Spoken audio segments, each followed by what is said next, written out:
తుంపలు తీసుకోవాలి ఫ్రెండ్స్.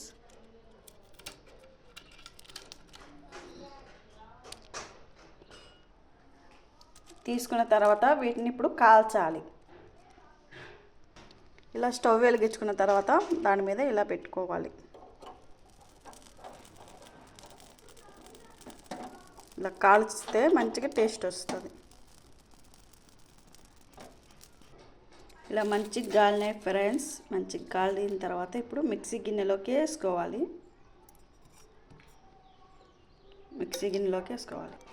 ఇలా తుంపలుగా వేసుకోవాలి ఫ్రెండ్స్. ఇలా తుంపుకున్న తర్వాత తగినంత ఉప్పు, తగినంత కారం వేసుకోవాలి.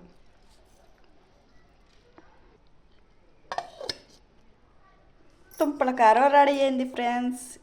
ఇప్పుడు వేడన్నంలో వేసుకొని తింటే మస్తు టేస్టింగ్గా ఉండిద్ది. వీడియో మీకు నచ్చినట్టయితే లైక్ అండ్ సబ్స్క్రైబ్ చేసుకోండి ప్లీజ్ ఫ్రెండ్స్. కామెంట్ కూడా పెట్టండి.